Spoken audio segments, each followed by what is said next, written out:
Welcome to the deep dive. Today, we're plunging into a topic that often stays in the shadows. hmm The connections, often profound and surprising, between addiction recovery and, well, our sexuality. Yeah, and our guide for this is Jennifer Matesa's book, Sex in Recovery, A Meeting Between the Covers. It's a really important area. And, it's fascinating how much silence often surrounds this. It really is. Our culture just generally finds open talk about sex pretty tricky, right? Definitely. Now you add in the complexities of overcoming addiction, and it can feel like navigating a minefield for some people. Exactly. I mean, think about it. For someone in recovery, the idea of intimacy without maybe leaning on substances they used before. It can feel totally new, like stepping off a cliff, as you said. Sex might have only been experienced through a haze for years. And that silence, it can be incredibly isolating, can't it? Totally. So what we want to do in this deep dive, using Matesa's work as a base, is to bring these often hidden experiences out into the open. Right.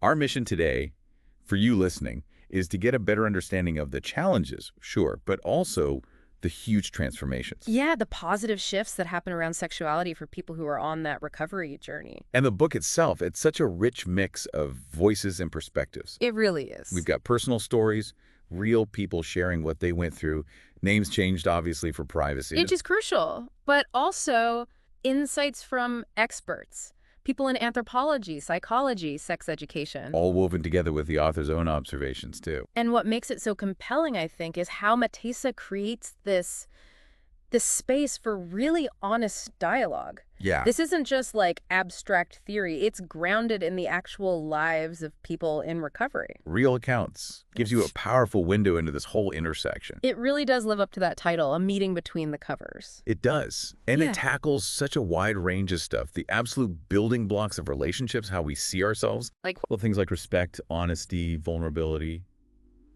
even, secret fantasies or desires. and the body kind of waking up sexually in recovery. That sensation. Right. And also dealing with the consequences, the Yeah. impact of past sexual choices or behaviors. It's interesting if you sort of zoom out and look at the broader culture too, you see these parallels happening. How so?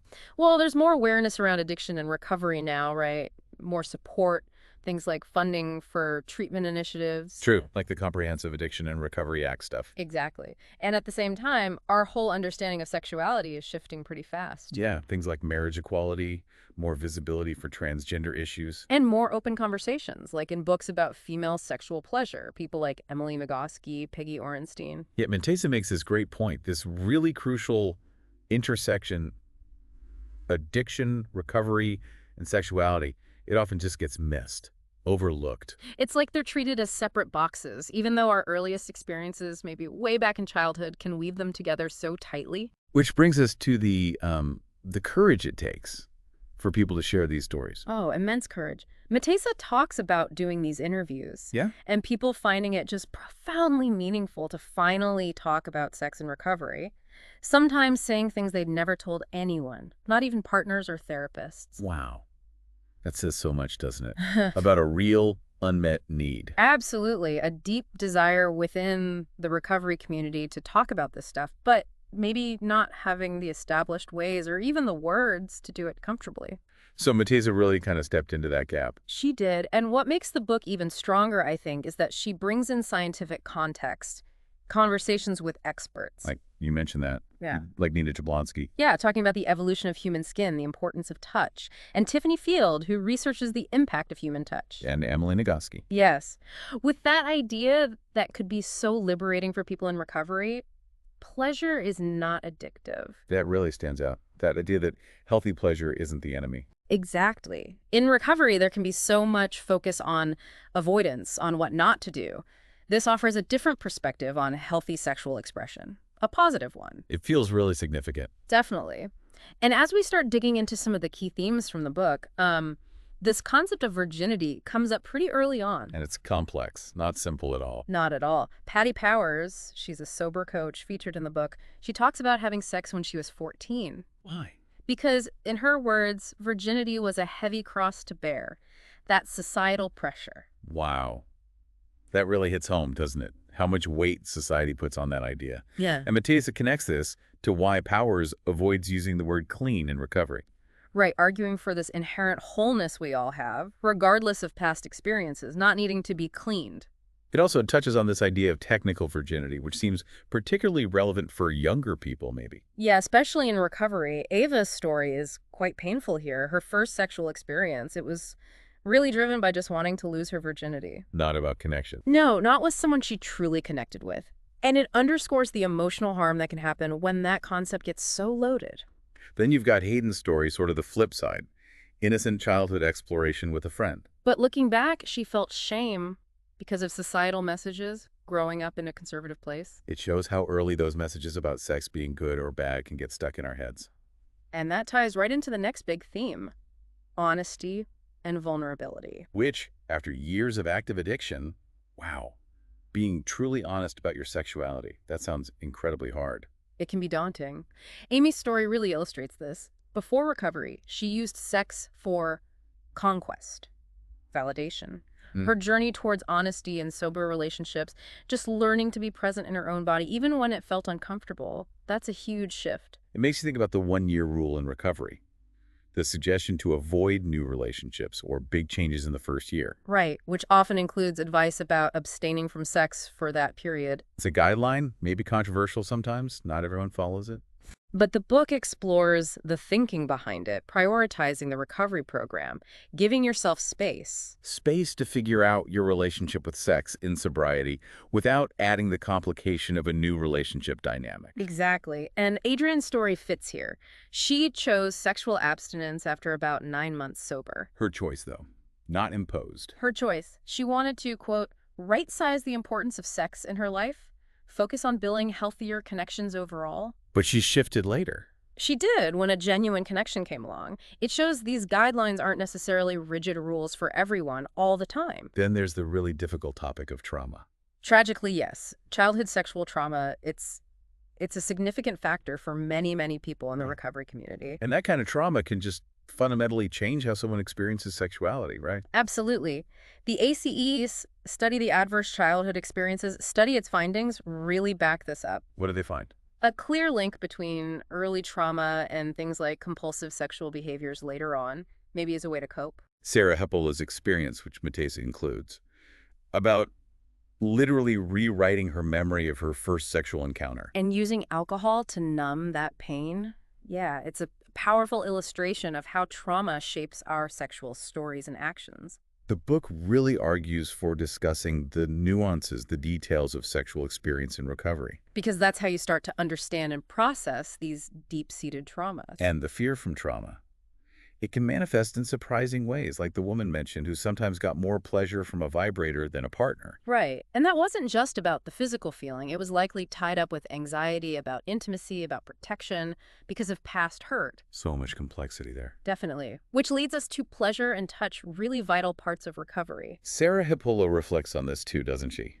How intense pleasure and desire can reawaken in sobriety. Yes. It can be a powerful sign of healing. A real contrast to the numbness, emotional and physical, that often comes with substance use.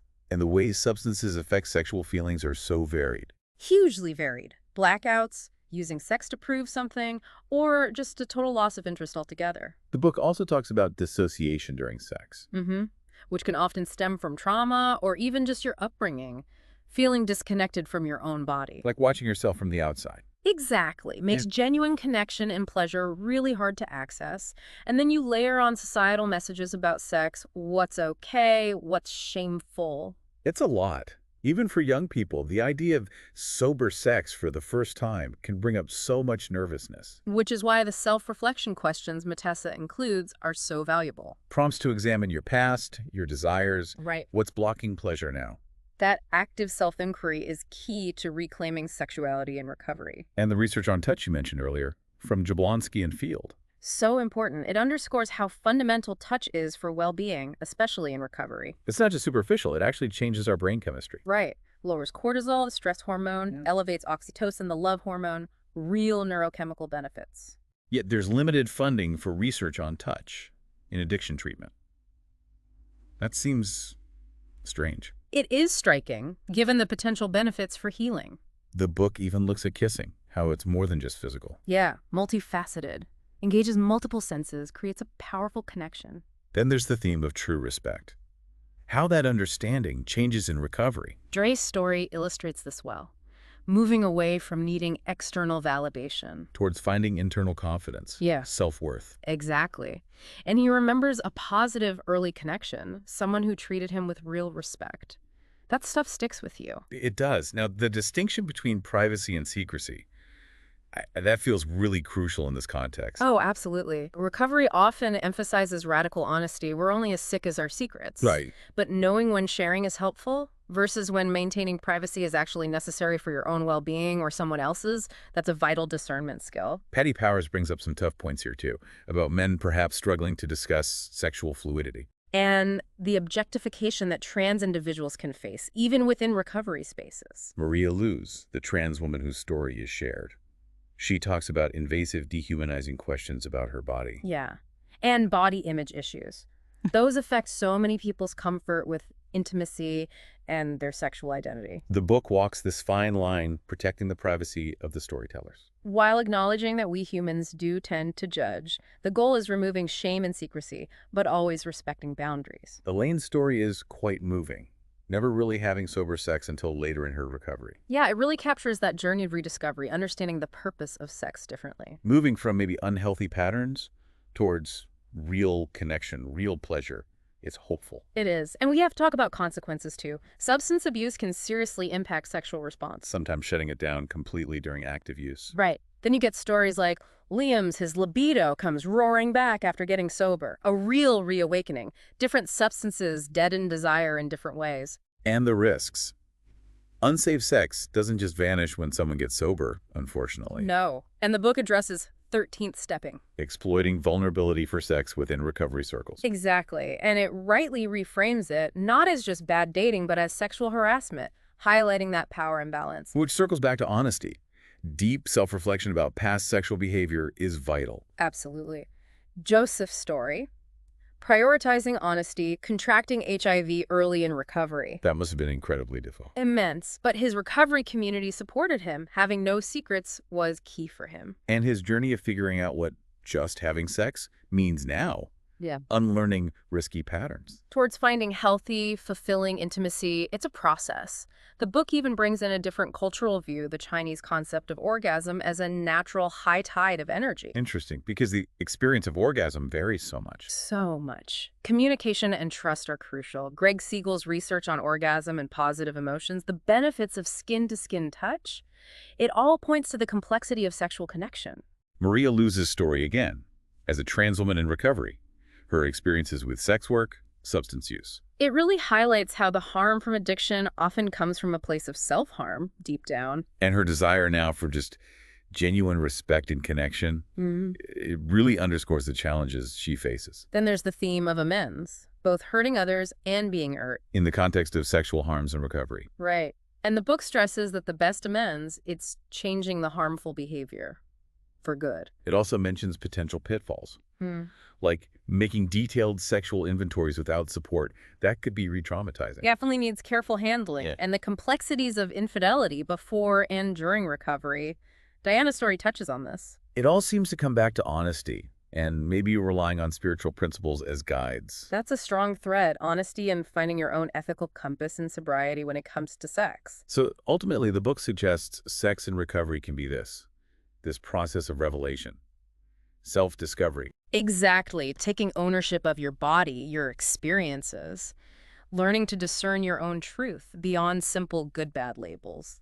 Being able to hold conflicting feelings, accepting yourself, those are signs of recovery, of maturity. Totally. Tom's honesty about his disability and past abuse, Olivia discovering her true sexual preferences only in sobriety. And Gabriel's experience, finding support in the recovery community during the AIDS epidemic. Yeah, it shows how community shapes our approach to sexuality and sobriety, the power of connection. So if we boil it down, the key takeaway seems to be understanding this link between recovery and sexuality isn't just a side note. No, it's absolutely vital, a core part of healing and self-discovery. And open, honest conversations with yourself with trusted people. Plus self-reflection, plus a supportive community. Those are crucial for navigating sober sexuality. Which can feel like uncharted territory. For sure. So we really encourage you, the listener, to think about the questions raised here in your own life. It doesn't matter if you have personal experience with addiction or not. These themes resonate more broadly. Absolutely. Right. And checking out resources like Matesa's book, engaging in these kinds of open dialogues, it can really deepen understanding and compassion for yourself and others. Okay, so here's a final thought to leave you with, something to mull over. Go for it. How might our understanding of sexuality individually and maybe even collectively as a society, how might it fundamentally shift if we approached it with the same kind of profound honesty and vulnerability that's encouraged, that's fostered in the journey of addiction recovery?